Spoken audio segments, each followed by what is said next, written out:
my friend introduced me to golf. And I said, this is an old man's sport.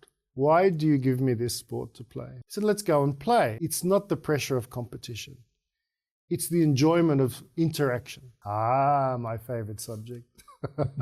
I think the record in my golf club was that they gave me a handicap of 18. 10, 20 years ago, I decided to pursue coaching. Once you reach a certain level, the ability to swing a golf club is very easy. Why are you asking powerful questions? And I rang up everyone saying, what is happening? What is happening? So why not? Why not be here in Moldova? It's my beginning of Europe because physically I couldn't do the things I needed to do anymore. No desire to go forward. But this is now washed away. It's gone. It doesn't exist anymore. Cartierul Cluj în Chișinău, un proiect excepțional, construit de la zero, care va oferi școală, grădinițe, centru medical, terenuri de sport și agrement, dar și spații comerciale. Cartierul Cluj în Chișinău, locul perfect pentru trai sau investiții.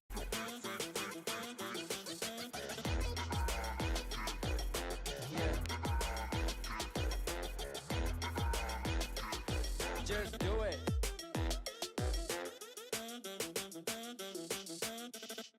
Слушай. Суперхиты. Суперновинки. Новое радио. Новое радио. 2 iunie, ora 18:30, Teatrul Verde. Variațiuni simfonice captivante ale hiturilor rock în interpretarea lui Constantin Moscovici și Crazy Orchestra. Copiii străini nu există. Fiecare poate oferi o speranță copiilor care se confruntă cu cel mai cumplit diagnostic, cancerul. Contactați-ne pentru a afla cum ne puteți ajuta. Asociația Părinților Viața fără leucemie. www.vfl.md 060 200 523.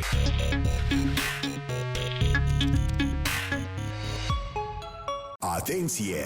Wow Show și Radio Retro FM prezintă primul Retro Festival de vară în data de 3 august la Amfiteatrul Chișinău Arena.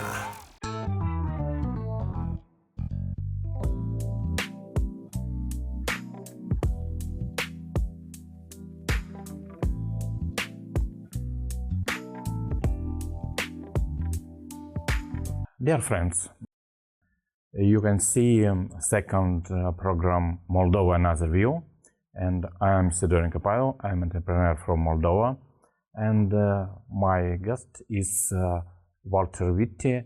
He's golf pro and expert in international road transport. Walter, thank you for your visit. Thank you very much. It's a pleasant invitation, and you are correct. International road transport expert, plus golf pro, which gives me exposure to many things. Walter, we met about 7 years ago. That's correct. Yes, indeed. A long time ago now. Every year, I think I saw you in Moldova, and you work with our government. Yes. Like expert. You are from Australia. Now, this is the best question because the answer is complex. I'm born in Australia. My parents are Italian, but I lived in the UK for 22 years. So now I'm living in Armenia. I have many other projects, but I'm looking to move to Italy, maybe next year. When you started to play golf? Good why question. You are golf pro? Yes, good question again. In Australia, we play a sport called Australian rules. It's similar to rugby, very violent. And sadly, when I was young, I was going to enter professional football. And I had an injury. Now I was 16 years old. And having one weekend where you are the top of your ability, to the next weekend you have no chance to continue sport and your career. You have to decide quickly. And the story is that my friend introduced me to golf. And I said, this is an old man's sport. Why do you give me this sport to play? He said, try it. And my very first shot was something that surprised everybody. And so I realized that from a sport that was contact, high power, speed, aggressive, to a sport that required temperament, passion, concentration, and timing, it brought characters out of me that then I wanted to experience more and more.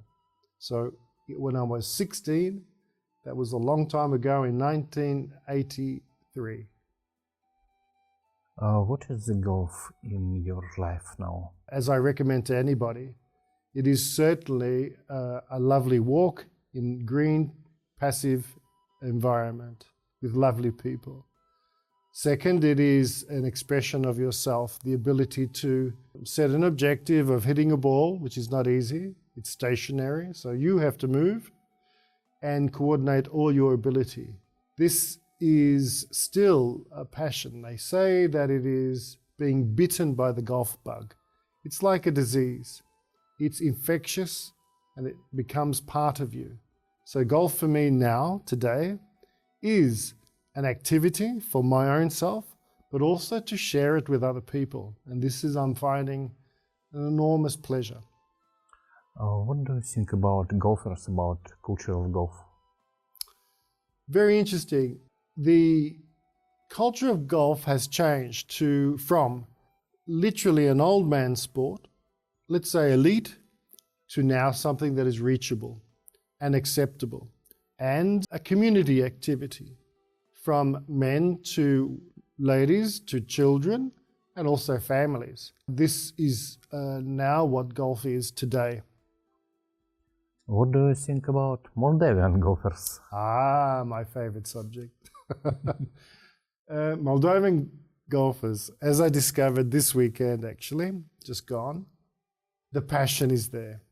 The desire to learn, the desire to question, and the participation in just everyone's golf. Moldovan golf, of course, Moldova is waiting for a golf course, but to have a driving range where you can participate with your colleagues, with your friends, with your family, as we had this weekend, son, daughter, father, mother, this was a wonderful experience. So what I think about Moldovan golf, very, very, I want to say social. It's not the pressure of competition. It's the enjoyment of interaction. And I really like that. What do you think about difference between mentality of Moldavian golfers, West European golfers, American, Asian golfers? It's a powerful question. And it's a real question. The base attitude of golf in the UK, in the United Kingdom, for instance, is towards high competition. Not aggressive, but high competition. In the Caucasus, it is competition. In the United States, it is a little bit more towards social. In Italy, it sits again between social and competition. That is competition on a level that is only to play to win. In Australia, it's reduced only to play to win, to being social and enjoying. Moldova has the talent and the attitude to start with social, and then competition is next. So the value system is very different from the rest of the world, and it takes pressure off, as I mentioned, that the social aspect is really where you should start. And when you play, you can play and have some fun, and you can have competition when and if it occurs. Can you speak about your career experience? Well, my career in golf, as I said, it began when I was 16 because I had to find an alternative sport quickly, a passive sport. And it so happened that I played it very well. I think the record in my golf club was that they gave me a handicap of 18. Now, I had never played golf before. And they gave me a handicap of 18. But within 9 months, I went from 18 handicap to 6. And Wow. 6 was just before turning professional. So I played quite well. I played relatively seriously, but the ability grew very quickly for me. And then you have to make a decision to continue on or not. The question of career is very interesting because I wanted to take up the sport for maintaining a skill but also the ability to compete, to test yourself, challenge. And at age 16, you're still young. You don't understand so much. And I had to make a decision of carrying on with the golf or to pursue a professional career, another ability, and then maybe consider coming back to golf. And this is the decision I made. In 1984, 83, 84, 85, I had to decide to have a double career, but always have golf behind me. So I went into university in engineering with the idea of somehow coming back to golf. So the career in golf was second, but the ability was always there. The practicing was always there between studying and also between examinations and reports and assignment. And again, when you have an opportunity of ability, yes, you make a decision on career. And it wasn't until I actually didn't continue golf after getting a job after my degree. It wasn't until I arrived in the UK, working for the city of Westminster on contract. And a colleague of mine saw that in my CV I had golf. I said, oh, yes. Yes. He said, let's go and play. I said, look, I have no golf clubs or anything. And he took me onto the golf club, a golf course, and I just beat him. He wasn't happy, but it told me that maybe it's something interesting that I should continue. So at that point, many years ago, 10, 20 years ago, I decided to pursue coaching. Why? Because many years had passed from age 16 to the age of 36, and I thought, I can explain the game of golf, I can explain the swing. My mother and sister and auntie were teachers, so the ability of communicating was there. This is an important factor. And so I thought, coaching is interesting. I can still compete if the ability is there, but coaching is another level. So the career swung from an individual perspective to a coaching and supporting perspective. And I think I found my place. What do you feel when you on golf field and must do the first? The first thing to do when I'm on the golf course is, it's very technical. What I do is look at the ground. I look at the weather conditions. Windy, is it hard soil? Is it thick grass, thin grass? What is the golf course layout? The types of greens. This is on the technical side. The ability to swing or to warm up is actually done before you leave. So my sport training says that with, let's say, yoga or a type of exercise and stretching, you're ready to swing a golf ball. Once you reach a certain level, the ability to swing a golf club is very easy. But the skill in refinement is to understand the golf course, the environment, the conditions, and of course your competitors. So they're the things I look at. Which golfers would you love more than another, maybe like Tiger Woods, maybe another? High-level professionals? Yes. Which ones that I like more? I like the guys that have started with not much. The guys that are supported with high-level sponsorship, high-level corporate support, they're not so interesting. It's because they are expected to win or be promoting golf and do high-level activity. But there is an American golfer last year that was a simple golfer like me, managed to qualify, managed to get to the next stage of qualifying, and he got to second place. And this is a magnificent effort from last year. So it's the golfer that works hard, but begins from a different level, let's say a lower level. And there's a couple of players. I mean, Bruce Koepka is also one of them. Victor Hovland is another one. The other American is an unknown one. I can't remember. His nickname is Lockie, but I can't remember his full name. But that's the type of golf that is inspirational. But I want to mention one more. There is a senior golfer, Tom Watson, that in 2010 was 60 years old, competing in the British Open, and beat the entire field of young professionals, except for one, and he was in the playoff, but he lost the playoff. And this was the real turning point for me to consider getting into golf in a long-term perspective. I was very happy about that. So they're the golfers that I like, the guys that begin from the lower level and don't have much opportunity from the corporate world, but then make their career from that perspective. What do you think about role of caddy and what must be between golfer and his caddy? Now, Pavel, this is a very sensitive subject. And I'd like to say to your audience that in the 80s when I began golf, early 80s, 1980, 81, we did not even have distance markers.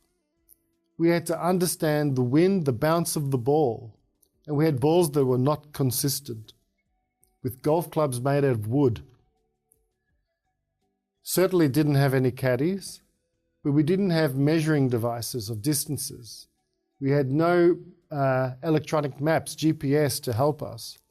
So the skill of golf was understanding the conditions to measure your shots per distance, per meter almost, but also to understand visually the distance to get onto the green, but also on the green, the topography of the green, and understand that slope.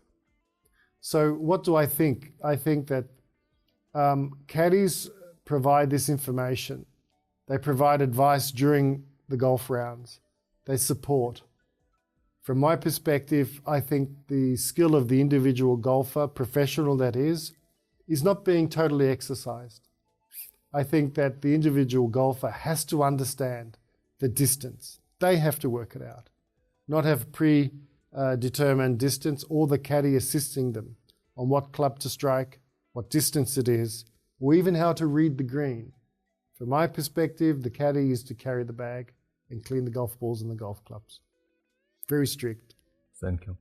Can you speak me about what do you do in Moldova and which project now and for these years? Yes, of course. Well, I will begin with the first exposure to Moldova. That was part of the Treseca project. Now, Treseca stands for Europe, Asia, and Central Asia Road Connection, which is a network of roads to help the movement of freight and merchandise throughout that network. I was first here in 2014, and I never knew what Moldova was. I didn't ever think Chisinau was a real place. And I came here and I was delighted. And in 2014, I went away thinking, this is an interesting place. I was asked to come back to continue a road project. Now, Treseca is a study to improve the road network. The next project in 2016 was to assist with the designing, improving designing to international standards, including road safety and better traffic management. And that is for Moldova's, again, movement of merchandise and commercial opportunity for investment and connection within the regions and interstate with other countries. So I was involved with that. And this continues, providing improvements and assessment of designs and also strategies for improvement for road safety, traffic management, etc. Now you're doing in Armenia. Why? This is about, I think, maybe 5 years, about pandemic, COVID. Pavel, you are asking powerful questions. These are, in fact, life-answering questions. I have to actually sometimes reflect. In 2018-19, I was still living in the UK, and I was wanting to move to Italy. And at that moment, my mother and father were elderly and not so well, so they were in Australia. So I went to Australia and moved there temporarily, but I moved there. things happened. The elderly parents passed away, and I carried on there in Melbourne, Australia. And I renovated my house and brought this up, thinking maybe I will stay there. But I thought one or two more international projects, which included Moldova. One included also in Turkey, and the next one was in Armenia. So on the 9th of February 2020, I flew out of Melbourne, flew into London. I mentioned to my colleagues that I'll be back in a few weeks and left my golf clubs there with them. Flew to Kiev to go to Armenia. Then from Armenia, I went to Moldova, flew back to Armenia, did a bit more assignment there, and flew to Turkey. Flew from Turkey, landed in, and you are right, the pandemic. The COVID-19 pandemic was alerted internationally. And what had happened was my flight from Armenia to Kiev to London was cancelled. And I rang up everyone saying, what is happening? What is happening? And in the end, all flights were being cancelled. All transitions and movements were cancelled. And suddenly I found myself in Yerevan, Armenia, with a project, but nowhere to stay, no way to get back home. So I was able to convince the owner of a B&B to let me stay long term. And I thought maybe 3 months, maybe maximum 6 months. And as you've just mentioned, it's turned into 4 or 5 years since March 15, 2020. And it just so happens I met someone very lovely, and we have enjoyed each other since then and continuing on. And this is a story that is a real story. And now, in which country do you have projects? Now I have projects in Moldova. I have projects in Armenia. I have a project in Mongolia. Mongolia? Yes. So Ulaanbaatar, and that's something new for me. That's a new destination. It is part of, again, the framework for traffic management and road safety, looking at legislation. And my perspective will also be with training the road authority to help them understand why collisions are occurring and also how to prevent or treat them. Other destinations, apart from road, there is also golf. And golf is always in Italy, Slovenia, in Australia and the UK, as well as Armenia and Georgia. I have a project in Georgia, Azerbaijan and Armenia combined, but it's mostly based in Georgia. And about Mongolia, what do you think about its country? It was Imperial and Middle times, and really Genghis Khan are now big territory, and small population. Small from what I understand. I have not been there yet. I'm going next month. We've spoken to the client. It's one of my own projects. We were able to win that with the Asian Development Bank. I'm very interested because they showed a lot of enthusiasm. Now, why is this interesting? Because it's the same situation that I found at Moldova. Very interested to gather knowledge, very interested to progress the country. Yes, they are full of history. Genghis Khan, you mentioned. I'm interested to see their costumes, the landscape, the mountains, and all these wonderful things. But I have to fulfill my honor, my responsibility for providing technical services, and I can't wait to be there. The individuals that I've met online so far, very enthusiastic, and I like that. It gives good energy, and it gives a good platform to exchange information, to provide the services that is needed. What do you love in Moldova? Why are you asking powerful questions? This is a personal thing, really. Every time I fly into Moldova, it's my beginning of Europe. It is green, the air is humid, it is both hot and cold and wet and dry and sunny and cloudy. It is not extreme, but fundamentally, it is a group of people got to actually understand. Understanding culture, the kindness, the seriousness, the approach, the dedication, the desire to do things, the energy. I'm attracted with this. Pavel, I don't know how to put this in a definition, but it's the people I often like. And the country is the physical side. And of course, golf is an easy platform to stay in Moldova. But last year I brought my fiance and we enjoyed it lovely for a vacation. So why not? Why not be here in Moldova? Do you use AI? Now, this is new questions for me because I've been asked only recently, in the last 4 weeks. The question has been, how do you use artificial intelligence for road safety? It is a question that is necessary to answer. But road safety requires an art. It's an art that uses science, not the science that dictates the person or the art or the professional. We cannot be told what to do. We have to assess from a human perspective. Why is this? And this may come to business. This may come to urban and residential life. People need to move. They need to have an ambience.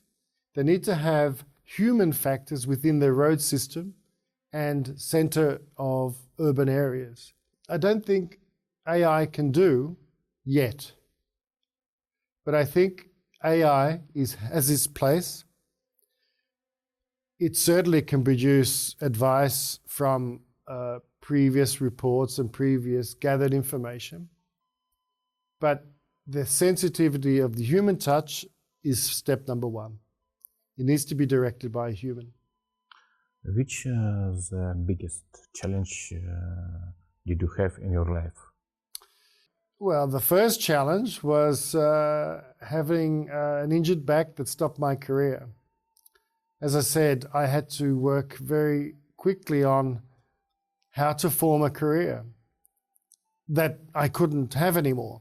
So outside of that career of sport, playing football, Australian rules football, that was the most deepest and profound, let's say, challenge.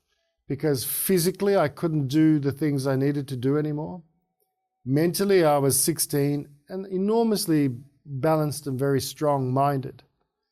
And it couldn't be abandoned. So that was the difficulty. Mentally, having a skill, but could not abandon it. So how to exercise, but how to also provide a support career. And that took maybe a year and a half. Other level of the challenge was that I couldn't sit down, I couldn't sleep, I couldn't move, I couldn't walk. This was the physical challenge that I had to understand how to physically move again.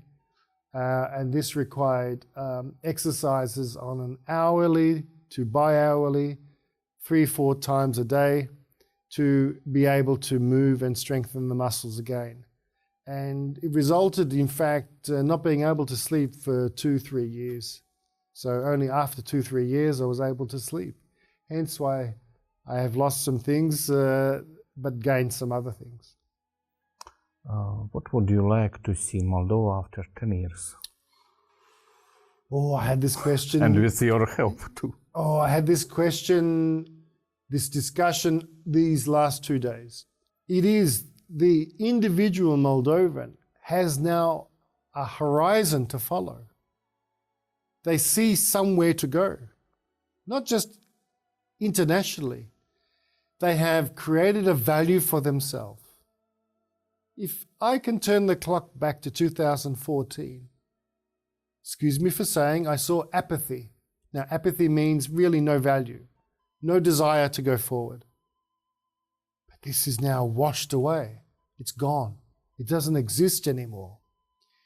And I see the individual Moldovan participating on the world platform, but also participating positively together within Moldova. How do I see them in future? Well, I see Moldova playing a position.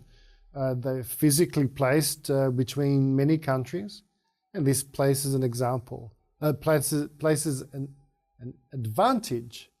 And I see Moldova going towards this advantage. I like it. Which value did I your receive parents? from my parents? Yes. Isn't that amazing? Why are you asking such powerful questions? I think your I'm audience, coach. I think your audience will have some valuable reactions to these responses and questions. The value system is really not to expect. If you want, you have to produce or contribute. And the contribution is to your own objectives, but also to the objectives of the people around you. Building the people around you is actually part of yourself. And that provides not an expected support system. It provides an enjoyable existence. That is the value system they provided me. Walter, thank you. Thank you again, Pavel. It was Walter Viti, and it was program Moldova Another View. Thank you. Thank you again. Cartierul Cluj în Chișinău, un proiect excepțional, construit de la zero, care va oferi școală, grădinițe, centru medical, terenuri de sport și agrement, dar și spații comerciale. Cartierul Cluj în Chișinău, locul perfect pentru trai sau investiții.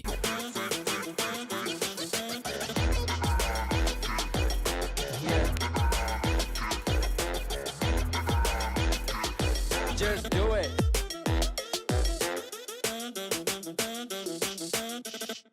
Слушай. Суперхиты, супер новинки.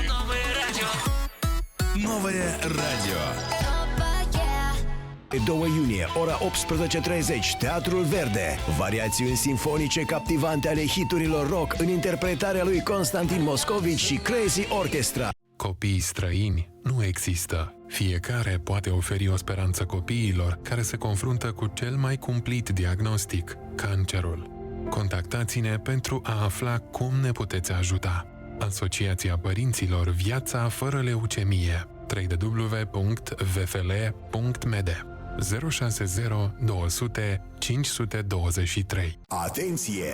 Wow Show și Radio Retro FM prezintă primul Retro Festival de vară în data de 3 august la Amfiteatrul Chișinău Arena.